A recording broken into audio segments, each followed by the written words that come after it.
Today on the table I have the Glock 43 and the Glock 42. Now this particular Glock does have night sights on it. You will see a price split though of about $17. The Glock 42, which is chambered in .380, is about $17 more than the Glock 43, but that has to do with the night sights that are on it. Otherwise it'd be almost identical prices.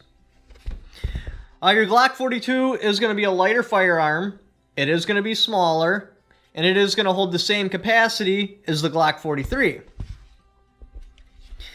Your Glock 43 is chambered in 9mm, so you do get a harder hitting round. But you do pay for that with a little bit of weight and size.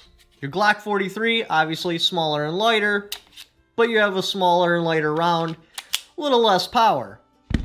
When you purchase either of these two firearms, the items you're going to get, and your .380, you're going to get your cleaning rod, cleaning brush, trigger lock, 2 6-round magazines.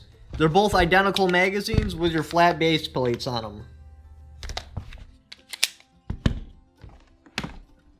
Your Glock 43, you're going to get 2 magazines, one with an extended grip so you can get a full grip on your firearm, then a flat base plate, speed loader. You also get a hard case, cleaning rod, cleaning brush, and trigger lock. So they're very similar. I mean, the only real differences between the two packages is this one, you're going to get night sights. This one, which is your 43 or 9mm, you're going to get a speed loader and a pinky extended magazine.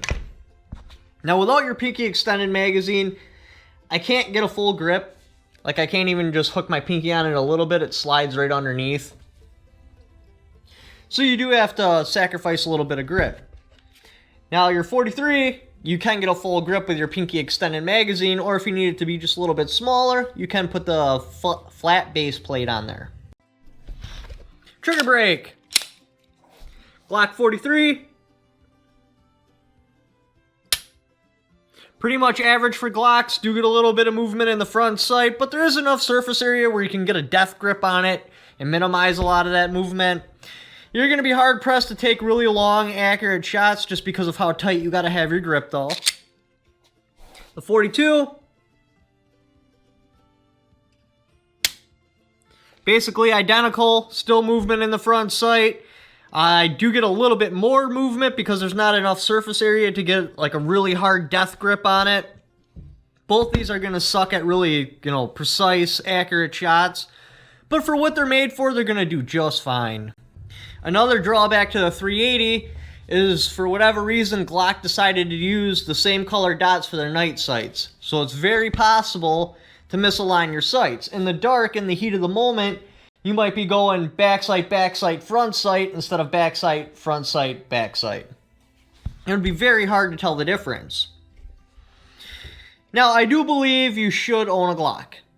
For the simple fact, they basically changed the game and expected reliability for a handgun, expected weight. They brought into the play the polymer frames. Yeah, there were other firearms around that time, but these really paved the way. Kind of like owning a Japanese katana. It's just a part of history. Now myself, I usually use the logical part of my brain that says, hey, don't talk to her. She's probably got a crap personality, probably a liberal, probably whiny.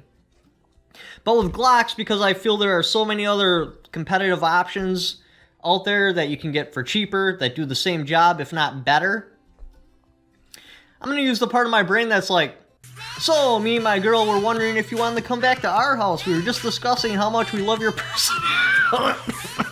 Sorry, I got something stuck in my throat. So I'd pick the 42 because I like the way it looks better. It's just more aerodynamic, I guess. Like the 21, the 19, even the 43. As you increase the size, the blockiness really shows out. But in this one, it's all nice and streamlined. I don't know, the shape of the Glock, for me at least, I just love the way it looks in this small package.